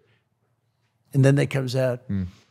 Logan in particular is a great champion. Jake is also good. See, I'm doing that only because you happen to. I appreciate No, that. but no, it comes out with the most beautiful writing. So one industry I think that will be gone are these wonderful speechwriters. I've never seen anything like it, and so quickly. A matter of literally minutes, it's done. So it's a little bit scary. Well, as you said, let's see how this plays out. First of all, Mr. President, thank you so much for doing this. This is a tremendous honor for me. I'm a big fan, so well, just so you understand. Thank you. It. Well, I'm glad because I've got an issue with you, and and when you gave me this opportunity, first of all, thank you for coming on the Gutfeld show. It was hilarious. Yeah, it was a lot of fun. It's a good show. And I actually owe you an apology before we start. I've been very critical about you, how you fight, all through the campaigns. I voted for you because I like policy. Right. I didn't know you as a man. And I think when you don't understand what a man fights for, you can get lost, especially with all the noise we're seeing from fake news, et cetera, who created these pictures from you. Noise. So Gutfeld show's over. Cameras are off. We go backstage, and I expected you to be like every politician or anybody I've ever celebrity I've bodyguarded for, and you met my family. And you talked to my daughter. My daughter is 10 years old. Her name is Georgie. You guys talked for 20 minutes. If nobody knew, you could have been her grandfather. And you were talking about her horses and her dreams. And I was sitting there and I was like, I have been so wrong about this man because I never understood why you fight the way you fight. You're a family man. I am. Well, I am. You're a father. And your daughter's a gorgeous, really, and your wife, the whole thing. I mean, you have got some setup, I'll tell you. But your family's great and you're great and you've really done something and you've captured a certain spirit. You know, a friend of mine who's very smart, he's also a very big guy. He said, because I'm big and strong, people think I'm not the smartest guy. Oh, I know. Okay? You are a really smart guy. And I see it, and I've watched it, and I like the show. And we have the privilege of having had the highest rating in the history of the show when I did it a couple of weeks ago. That was his highest of all rating. time. Of all time, yeah. We beat network television. You beat everybody. And they were up 35 million homes, right. Yes. and it was a landslide. Yep. Now, you're putting it on me. I'm throwing it back to you, Mr. President. Go ahead. Why do we not hear more about Donald Trump, the father, the grandfather, and I did a deep dive. There are some things you have done that when they say those horrible things like he's Hitler, he's a racist, did they not forget in 1991 what you did with Nelson Mandela? Yeah. Would you care to share that? Because I would love to hear that. I never talk about it. No, you do not. And I know why, because you're a man. Yeah. I mean, I just have great relationships with a lot of people. People say that, you know, a little bit like you do. I don't think it's a narrative the press likes. Maybe it's not even a narrative that I should have. We have to protect our country, and maybe we should let the other side. I don't even call them the enemy. I think we have more of an enemy from within than we do from outside. You know, if you have a smart president, they talk about China and Russia and everything else. If you have a smart president, they're not going to be the problem. We have a bigger problem from within, and they hate it. I noticed today they were saying, he said the enemy from within. Of course, it's Adam Schiff. These are bad people. These are sick people and bad people, and it's true. But I think it's a narrative that they don't like, frankly. I think the fake news, a term I think I came up with. I'm very proud. Oh, you did. You coined it. It's not tough. You probably have trademarked it, but you know, I'm not going to. Yeah, I should trade. I'm not going to give you business tips. But you know, it's funny because it's a great term, but it's actually not strong enough because it's beyond fake. It's really bad. Nelson Mandela and 80 of his constituents were trying to come to the United States. Yeah. The United States government wasn't helping him. No one was helping him. You chartered a 727 plane for their entire trip. Yeah. How is somebody, and it's crazy because you can talk about anything, and why is it hard for you to talk about the things you've done? It runs in your family. Your father helped build a synagogue. I mean, why do we not know those things? It's something that I've never, I love doing it. I don't need praise for it. I don't, we all like a certain level of praise, but I've never, I just like helping people. I help a lot of people, and I enjoy doing it, and I never talk about it. It's nice that you bring it up. I also think it's not a narrative that the press likes talking about, for me. But I think it would help a lot of the American people who have been misled, I myself included. Now, listen, I'm voting for you now because of the man you are, not just because of the policies, because not every American will get the opportunity that I had to saw who you were backstage. When you enter the arena, there's an eruption of cheers. Yeah. But I remember, because I've been going to UFC for a while, like it wasn't always like that. There was a very clear like shift in the perception of you. Do you feel like you feel that now more than ever? I don't know. You know, I've done it in Vegas, Miami. I do it with Dana. Dana wants me to do that, and I do it. And it is an eruption. He said like he's never heard before. They actually stopped a fight. One of the fighters, we're walking out and there's a fight going on, and these guys are really going at it, and they heard this crazy sound, and they stopped the fight. They both stopped fighting. They're looking over what happened. They probably thought bad things were happening to the arena. But no, it's been great, and he is just somebody you have to really respect. I imagine you guys do, but he gets these fighters from all over the world, and they are some really talented people, and I have respect for fighters. When you can take 200 shots to the face and then look forward to the second round. Yes. It's interesting. A lot of wrestlers want to do the UFC thing, but they can't take the shots because they're wrestlers. I've been with a lot of them, and because at the White House we honor the national champion wrestlers and tennis players and sort of everything. We have these, but speaking to the wrestlers, some of them, there's somebody named Bo Nickel who I think is going to be great. He's a fighter. Fantastic. He was a All-American, I think probably 4 years. I'm not even sure. He went to Penn State, and he's phenomenal as a fighter, and you'll be watching him. But he doesn't mind. If he gets hit, he doesn't mind. Some people don't want that. What do you weigh now? I'm probably 305 right now. Wow. Yeah. That's not bad, right? No, it's easier. I'm trying not to replace any more joints. So as a wrestler, you really lose a lot of joints, don't you? You really have. Yeah. I mean, the body's not made to take that on and then most people don't realize the schedule that we kept back then too, which was on the road over 200 days a year, and that's in the ring. So how do I've always wondered, because it's whether it's fun or entertainment, or you're still getting slammed around, right? Yeah, does that ring take great absorption? In other words, well, it's funny that when Vince started getting in the ring and mixing it up a little bit, the rings got a little bit softer. Yeah, right. Before that, it would be just like taking a fall on this floor. I mean, they were really hard. Well, how did you do that? So that was That's a. Yeah, it's a crazy thing, and you just condition your body to it where you don't even, after you do it so much, you just don't even think about it. How often did it, I mean, I know you're supposed to interview me, but I find it very interesting. How often did it happen where somebody gets really angry? In other words, you hit a guy accidentally the wrong way or something, and he's had it. And these are tough guys to start off with, they're not babies. How often did it happen where you're fighting somebody and you made a mistake and he gets angry and he really goes at you? Yeah, back in the day, so I started with Vince in 1990, but before that, in the late 80s and stuff like that, guys were really salty, and they didn't take too many. You're supposed to be a professional, and usually guys would. You think, well, if he hit me like that, then it's for a reason. So you'd they'd mix it up in the ring for a little bit, and then they'd get back in the locker room. And what would happen? The guys would run into the ring and stop it, right? I was told when you had a lot of guys running into the ring, that usually meant that there was a problem. Usually, when that happens, it's part of the show. When guys are actually what stops somebody from going nuts and really. Really starting a real fight. Yeah, probably losing their job.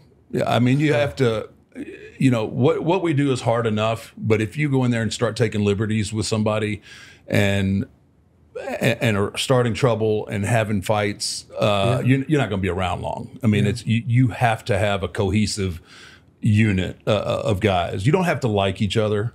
I think it's like politics. You don't have to like each other, but you have to be professional enough to work with each other. Did you like some of these guys a lot, or not really? Yes, no. A lot of the guys I'm really close with, and then there's some guys that I don't care much for, but It's kind of like the way I wish politics would get back to. Yeah. You know, I may not agree with you, but I can share a dressing room with you. I can shake your hand, and we can do business.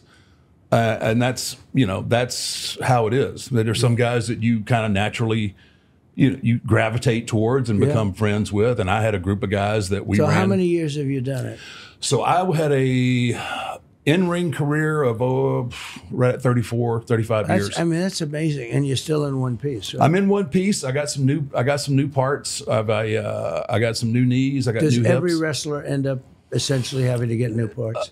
At some point, usually, you're going to have something that needs to be replaced. There's very few guys that get out unscathed. And, that's... You ever get hurt so badly that you basically can't continue the match and you got to be, like, literally helped out and carried out? It happens. It happens, and it's just part of... What most people don't realize, Mr. President, is that although we're entertainment, but in any given match... You're 2 inches away from something really catastrophic happening. Absolutely. And then when you figure the amount of dates per year that you work, I mean, that really goes up exponentially. The risk factor. So you'd work 200 days a year. I had an 8-year stretch where I averaged about 220 days a year. And then you can just keep going. You just kind of get in that zone. Your body kind of gets used to the trauma, and you don't feel right. Actually, if you go home for too long, you kind of get restless, and your body feels too good, and you think, I got to go back to work. That's great. Well, you had a great career. Fantastic. Well, I appreciate that. I really do. People love you. That's why.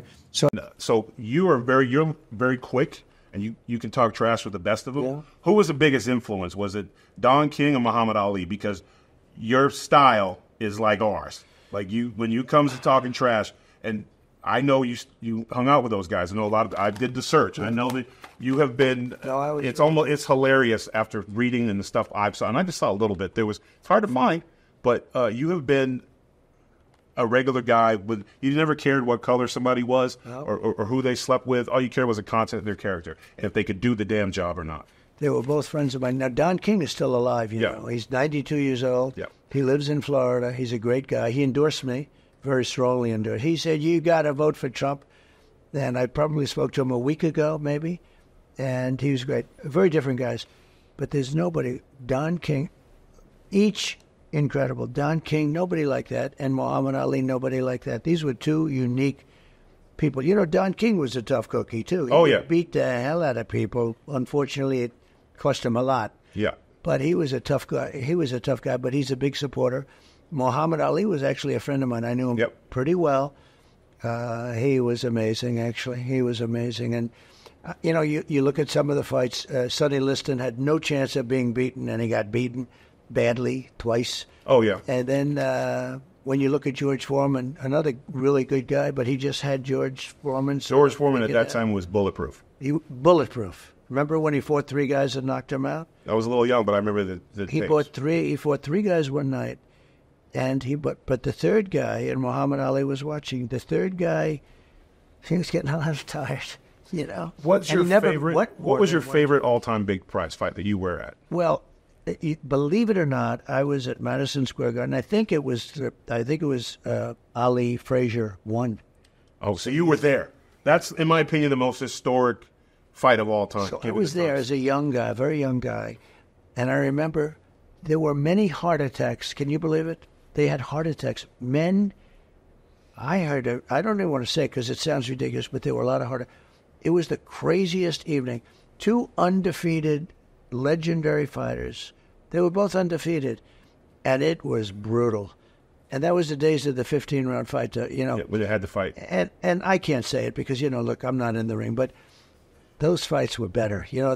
Those extra 3 rounds. Well, that was the championship rounds. They say 11 and 12. They were the championships rounds. Now, how are you dressed for that? Because it was the 70s, and it was wild, crazy. Now, you've always been kind of, never been a big fan, but was it just the suit, or did you have the jacket? I think it was just pretty normal. But I was a very young guy. Yeah. But in terms of an event, I think that was maybe the greatest event. That was the first Super Bowl.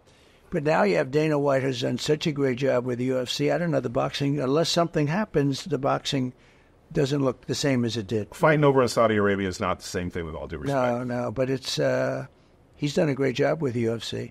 Would you ever do the UFC stuff? Watch it? Yeah. No, from years ago. Oh, years ago? Yeah, if it was available. Can you take the shots to the face? Because a lot of I'm not going to hit in the face. I had one shot. Most of my fights were over in about 5 or 6 seconds. Well, that's good. The weird thing would be fighting one guy. Usually I had to fight 3 or 4 in clubs. But those days are behind me. I asked Dan Gable, so he was probably the greatest wrestler of that type, right? And he was fantastic. I said, would you have done well in the UFC if they had it then? And he said, no, because I would never let people hit me in the face. It's a whole different culture, frankly. Well, when you can get in the face. Wrestling background, I think, is a lot of. I think Kurt Angle would have been tremendous had he not broke his neck and stuff. But I've had a very fortunate career. Yeah, I've made some money, and more money than you ever thought possible. For sure, right? For sure. Yeah, I know. Absolutely. I know the kind of money you make because I know when you have a top event and your shows, but these events are doing fantastically. What you've done is incredible. Yeah, I'm very blessed, and part of the reason that I believe I'm blessed is because of this country, and I think in a way I'm kind of living like the modern day American dream. I had access to a phone and could start my business and reach the entire world on this device. So, excuse me, did you guys start like separately? Me and Jake? Yes. Nah, together. Oh, you started together? Together on YouTube. And did you branch out? You each have your own thing? Well, eventually, because I went to college. Jake was still in high school. He ended up dropping out. I finished my first year. It's an amazing 2 stories, right? Yeah, for sure. Who makes more money? It depends on the year. It depends if Jake has fights. and it depends on when this sells. Right here, yeah. I think. Is that your new drink? Oh, that's good. Yeah. If you make it, I like it. Oh, thank you, Mr. President. No, it's got to be good. It's got to be. Look, something's propelling him to fight world champions to a draw, right? Yeah. We actually made this American Prime beautiful. special for this episode. It's a hydration beverage. It's doing fine, doing well. We did 1.2 billion last year. That's great. Year 2. That's fantastic. But I'm blessed to have even just be able to say that is insane. But my question is, for other young people in this country who are looking to get ahead, because for a lot of them, times are tough right now. It's very tough. What would you say to them, kids who want to pursue their own version of the American dream and try to achieve their wildest dreams and make it all come true? I would say very simply, honestly, vote for Trump. Because with Biden, you're never going to do it. This country's going to hell. Vote for Trump. We're doing great with youth. We're doing great with African Americans, with Hispanic Americans, through the roof, both of those groups, with women, with men, and with young people, we're doing very well. But I say vote for Trump. If you don't have the right guy in the lead, the country's not going to, if the country doesn't do well, it's much harder to do even what you do, okay? Even what you do. So that would be a simple message. I really mean it, actually. I heard they said, and I heard you were a fan. I don't want to say, but I heard you were like a political fan of mine, and I appreciated that. But I said he was such an incredible athlete entertainer, because it's an entertainer. You have a lot of great athletes that can't entertain. You might as well forget it in your sport, right? Yeah, there's a lot of, and that's what most people don't really grasp. I mean, you can be a great athlete and not excel. You've got to have the whole package. You have to basically, and I think you've been a master of this, you got to make people care. You got to make them care one way or another. Either they love you or they hate you. So who do you think, outside of you, who do you think was the greatest combination of athlete, entertainer, et cetera, et cetera? Who was the greatest of the couple of greatest that you've seen? My goodness, there's Stone Cold Steve Austin. Right. He was up there. You'd have to put Hulk Hogan in there, right. And Ric Flair. Right. Those are guys that just kind of off the top of my head could captivate you with what they had to say, deliver performance in the ring, and then. Now you were much too young. Haystacks Calhoun, right? Oh yeah, yeah. Right? Did you ever? You were too young. Yeah, I think a little before my time. But he weighed like 500 and something. He was a big man. He was a big man. He was a big one. Yeah. Let's see. You had a lot of beauties. I'll tell you. I had my share of giants. That Vince used to feed them all to me when I first came up. Like if there was a giant, there was a monster. Right. They were coming my way first, and if I could work with him, then he might then he would let Hogan or somebody else work. But I had to break them in.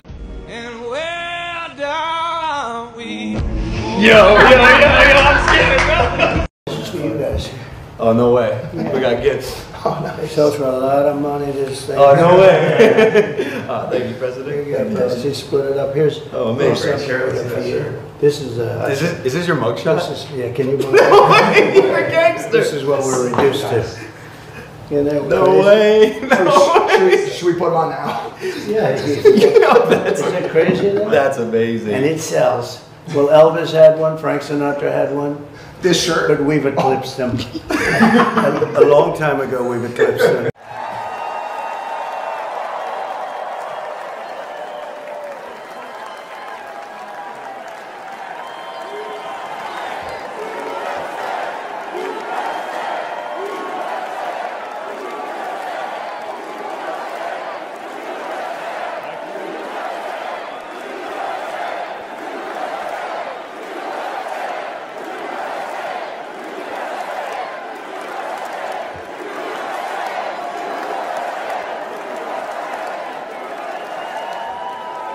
Well, let me tell you something, brother. You know something? When I came here tonight, there was so much energy in this room. I felt maybe I was in Madison Square Garden getting ready to win another world title. Or maybe I thought the vibe was so intense, the energy was so crazy, it felt like maybe I was gonna press that no-good, stinky giant over my head and slam him through the mat, brother. But what I found out was I was in a room full of real Americans, brother. And at the end of the day, with our leader up there, my hero, that gladiator, we're gonna bring America back together. One real American at a time, brother.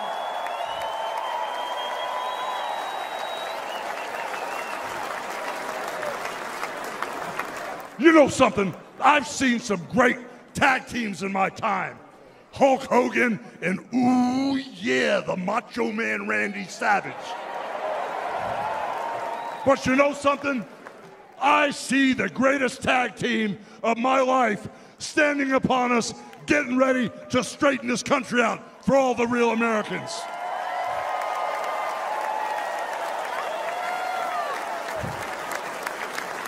You know, even though you guys are real Americans, you better get ready. Because when Donald J. Trump becomes the President of the United States, all the real Americans are going to be nicknamed Trumpites. Because all the Trumpites are going to be running wild for 4 years. So with the power of Donald J. Trump and all the Trumpites running wild, America is going to get back on track. And like Donald J. Trump said, America is going to be great again.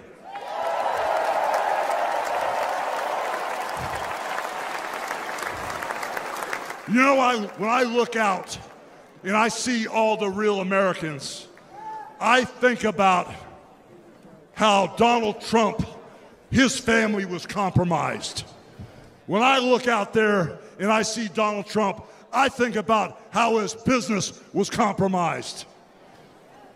But what happened last week when they took a shot at my hero and they tried to kill the next President of the United States? Enough was enough. And I said, let Trumpomania run wild, brother. Let Trumpomania rule again. Let Trumpomania make America great again.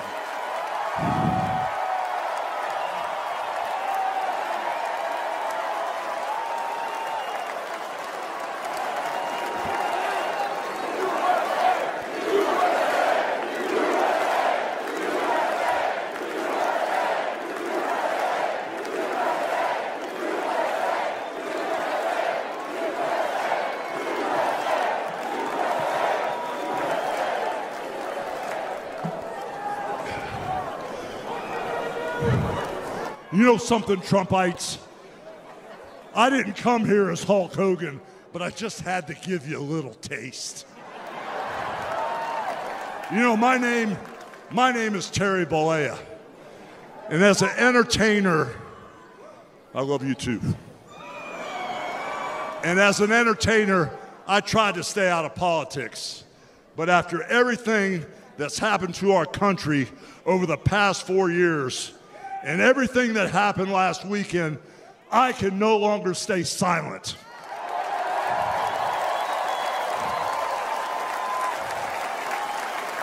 I'm here tonight because I want the world to know that Donald Trump is a real American hero. And I'm proud to support my hero as the next president of this United States.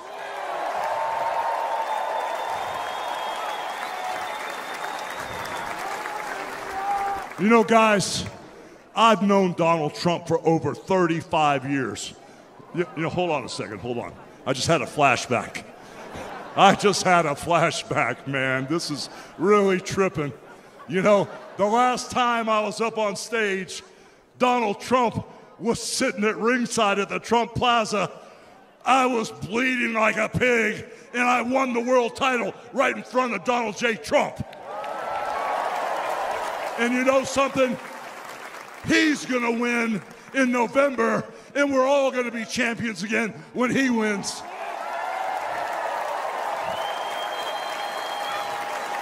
And like I said, I've known that man for over 35 years, and he's always been the biggest patriot, and he still is.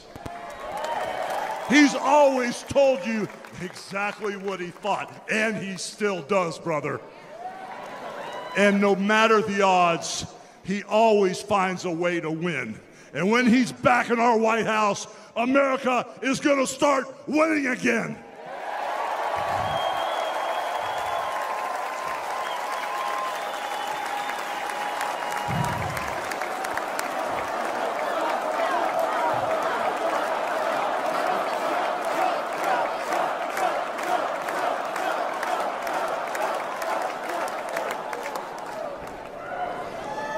You know, guys, over my career, I've been in the ring with some of the biggest, some of the baddest dudes on the planet.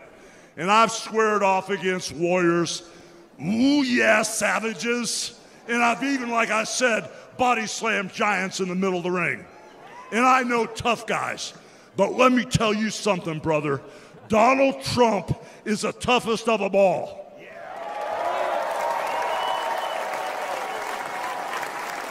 They've thrown everything at Donald Trump. All the investigations, the impeachments, the court cases, and he's still standing and kicking their butts.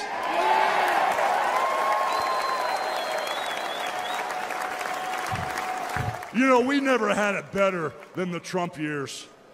Back then, we had a thriving economy. We had strong borders. We had safe streets. We had peace and respect around the world. But then we lost it all in a blink of an eye. Crime is out of control. The border is out of control. The price of food and gas and housing is out of control. And the only person who can clean this up is Donald Trump.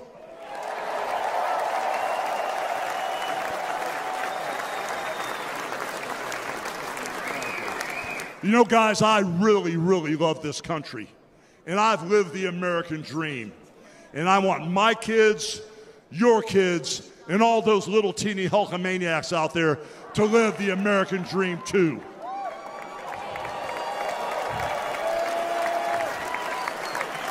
This November, guys, we can save the American dream for everyone. And Donald Trump is the president who will get the job done. So all you criminals, all you lowlifes, all you scumbags, all you drug dealers, and all you crooked politicians need to answer one question, brother. What you gonna do when Donald Trump and all the Trumpomaniacs run wild on you, brother? God bless you, and thank you.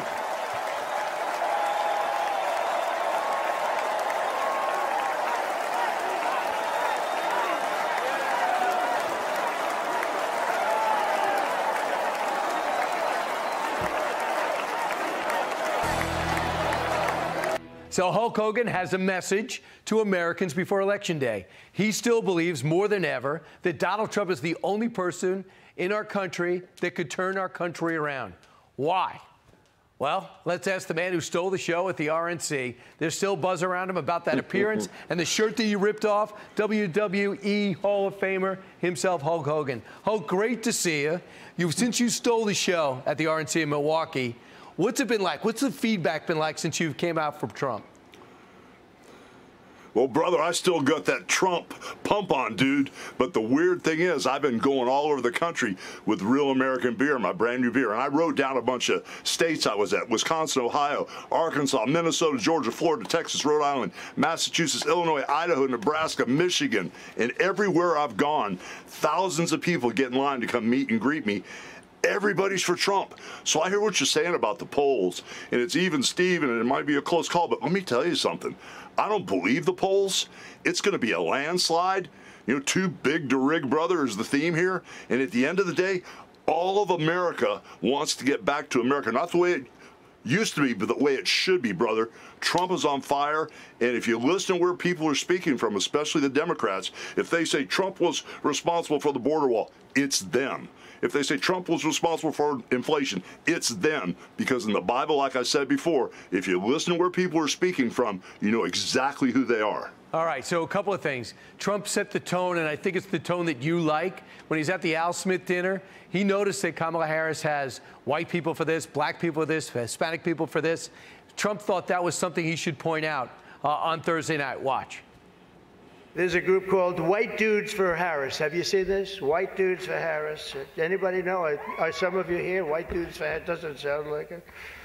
But I'm not worried about them at all because their wives and their wives' lovers are all voting for me. So is that the type of humor that people like? Is that why he's getting so much of the man vote? Brother, that dinner wasn't a campaign agenda. That dinner was fun, tongue-in-cheek. It's bipartisan. It was for everybody to have fun and make fun of each other.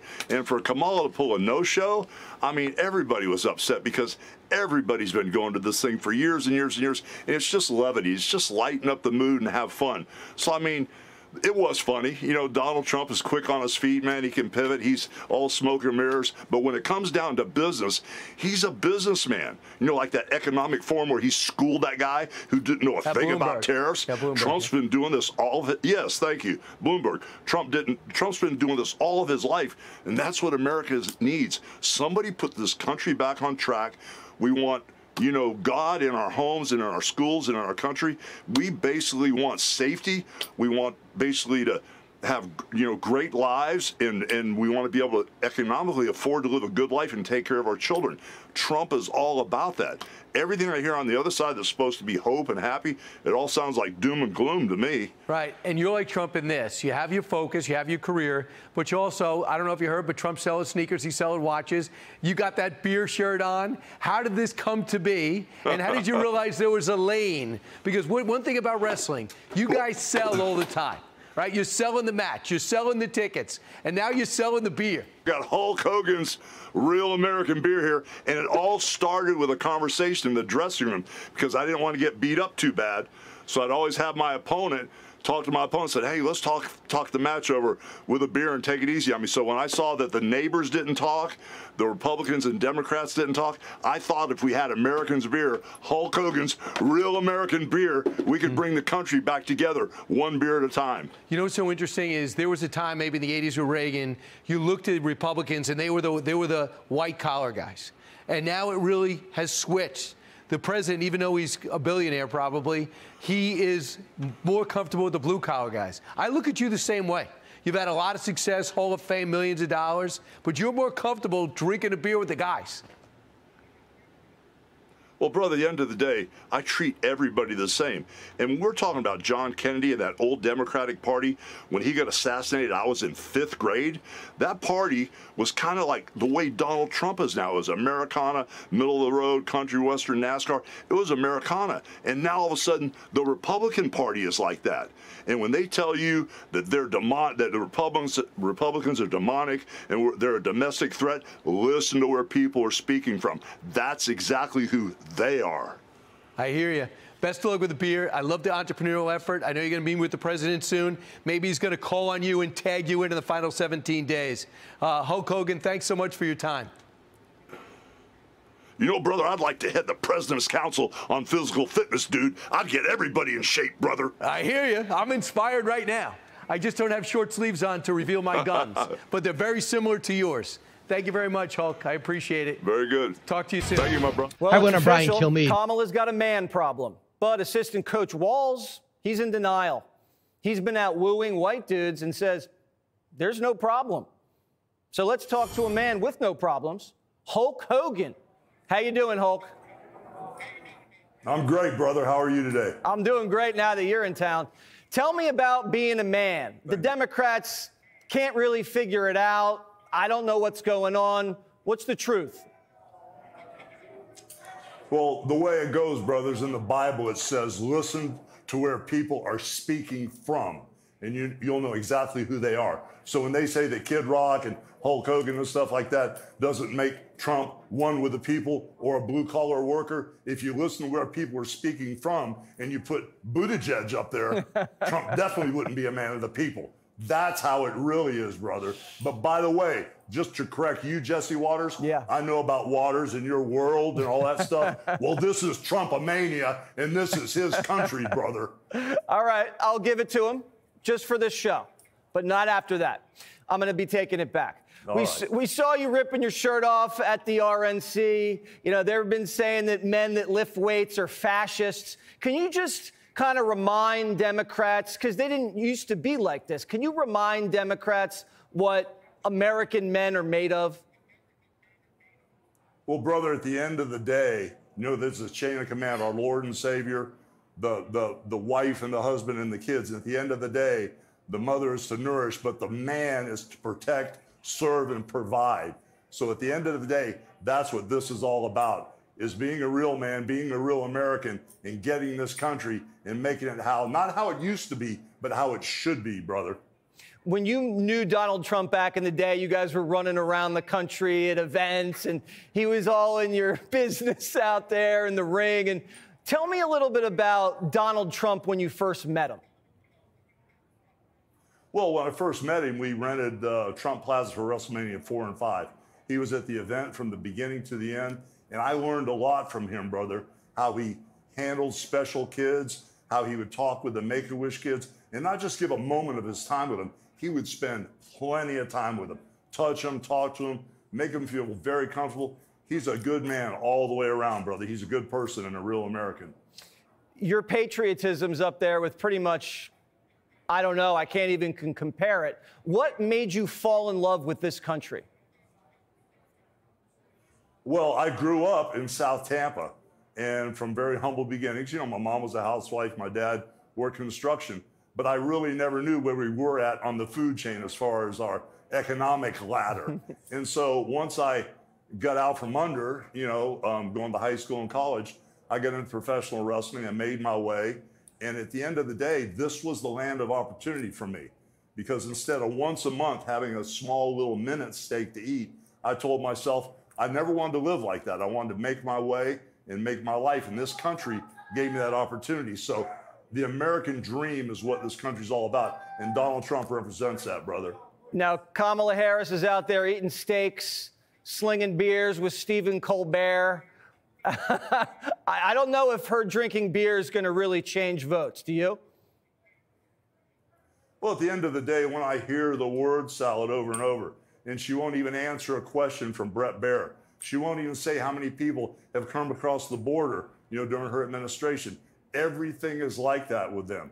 They won't answer the questions. They won't step up to the plate, and they won't even let the American people know what their plan is. So at the end of the day, if you want more of the same, you go down that route. But if you want America the way it should be, you vote for Donald Trump. All right. And a real American beer. You got to go get it. You got to drink it. That's what Hulk is here about. We love it. Real American beer. You look at it on his T-shirt. Hulkamania, we love you. We love everything about you. Thanks for coming on Jesse Waters Primetime. It's still my world, but this is Trump's country. Click here.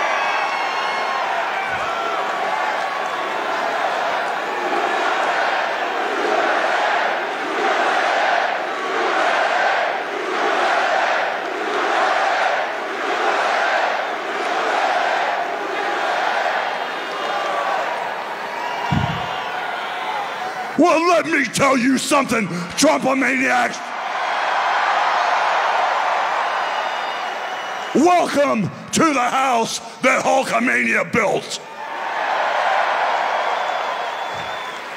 You know something? Usually when I'm in Madison Square Garden, I'm body slamming giants. I'm winning world heavyweight titles, and I'm cracking people over the heads with steel chairs. And the energy in Madison Square Garden is off the Richter scale. But today, Trumpomaniacs, the energy in here is something like I've never felt. The energy of all these Trumpomaniacs is the most powerful force in the universe. And today, this is Donald Trump's house, brother.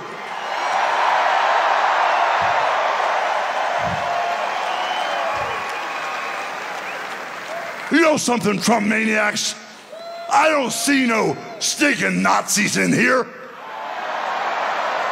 I don't see no stinking domestic terrorists in here. The only thing I see in here are a bunch of hard-working men and women that are real Americans, brother.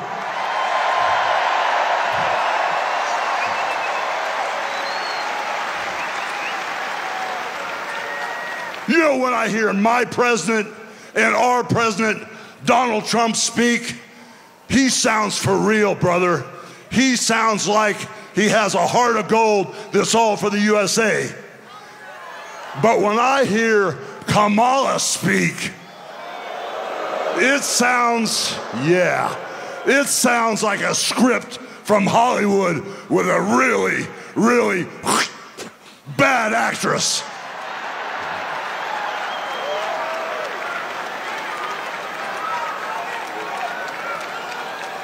You know, Kamala is responsible for the border crisis, and Kamala is also responsible for inflation. And then you know something? She acts like she's the victim. And then all of a sudden, she flips, she flops, she spins and turns it around and acts like she's gonna be the damn hero. But we all know Trump is the only man that can fix this country today. And with Trump as our commander-in-chief, peace through strength will fix all the problems in the Middle East.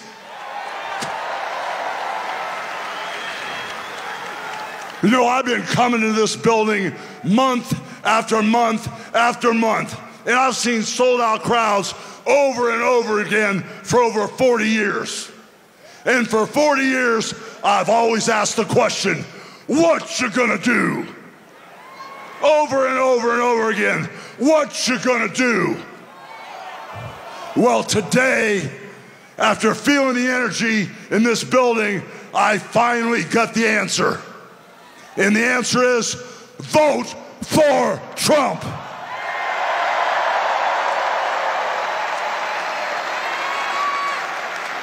So now, I got a couple questions for you.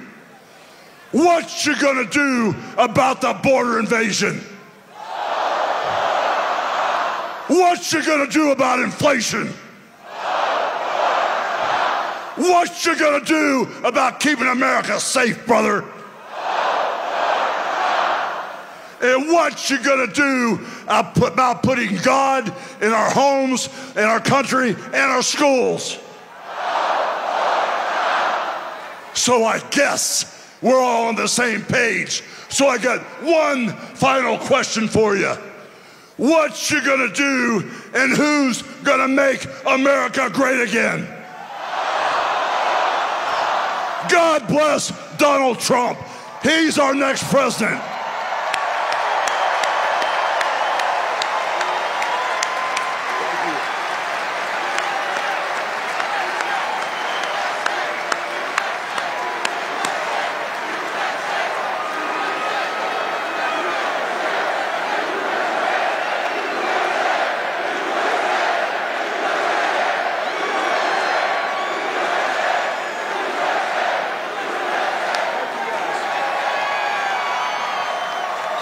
After captivating America with his Trump-mania speech at the RNC and endorsing Donald Trump, Hulk Hogan, he appeared on stage at Donald Trump's massive Madison Square Garden rally in New York City yesterday. Here's what he had to say. You know, when I hear my president and our president, Donald Trump, speak, he sounds for real, brother. He sounds like he has a heart of gold that's all for the USA. But when I hear Kamala speak, it sounds, it sounds like a script from Hollywood with a really, really bad actress. We all know Trump is the only man that can fix this country today. And with Trump as our commander-in-chief, peace through strength will fix all the problems in the Middle East.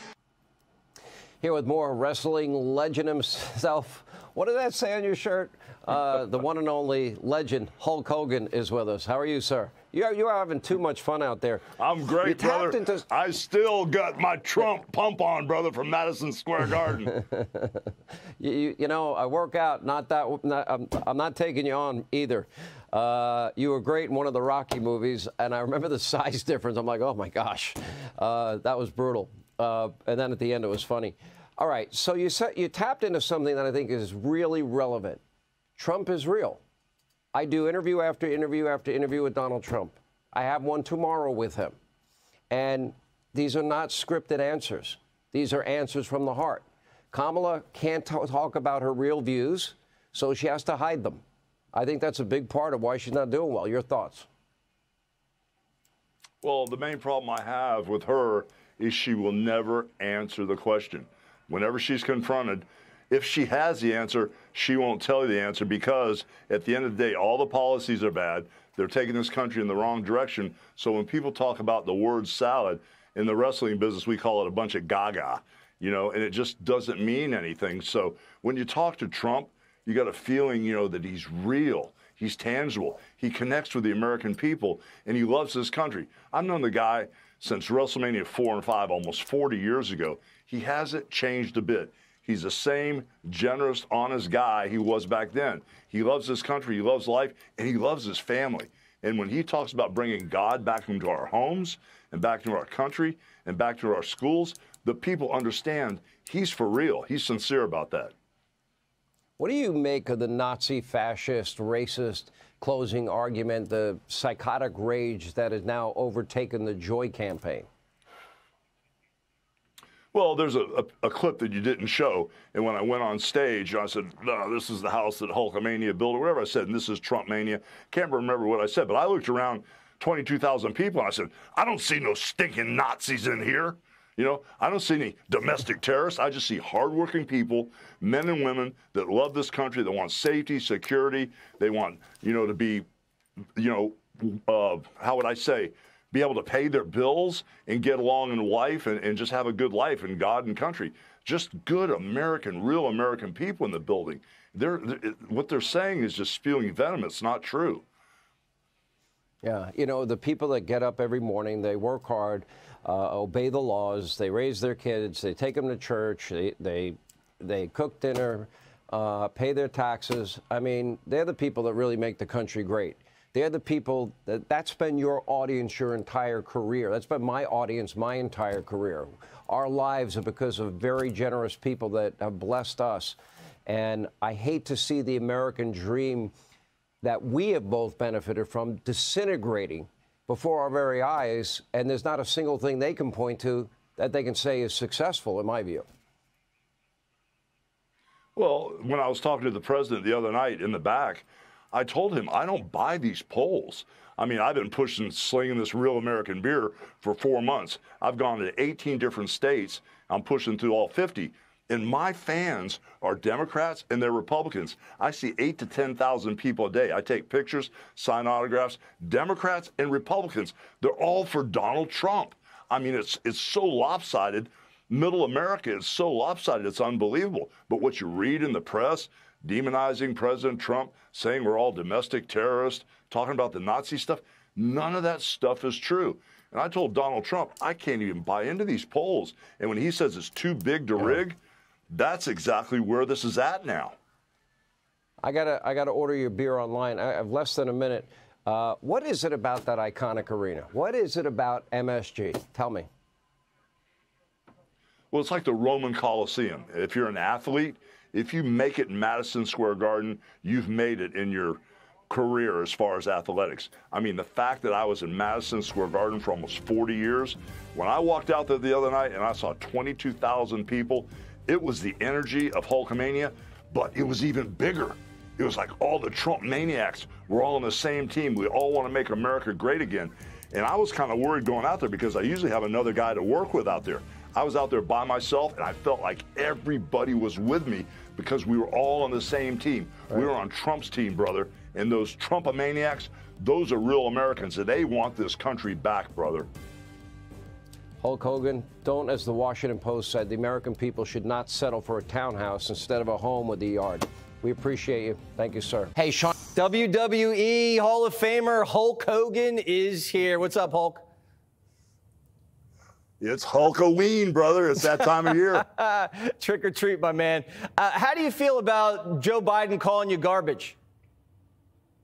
You know what's so funny about that comment? I was appalled, highly insulted. But every year for Halloween, when I lived over in Bel Air, a few miles away from Clearwater Beach, we would open the gates to our house. Everybody from the neighborhood would come to our Halloween party. The garbage men would come. Then the kids would leave. I'd hang out with the garbage men until like 2, 3 in the morning, you know, because I finally get to talk to them. They just always do a drive-by, you know. And we'd sit there and drink beer. I just wish it would have been Hulk Hogan's Real American Beer back then. But those comments were appalling. I hated to hear that. Yeah, actually saw my garbage man today, took a photo.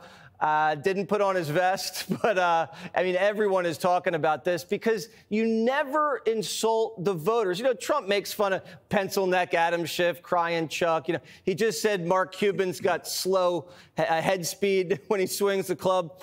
Why do the Democrats keep insulting the American people?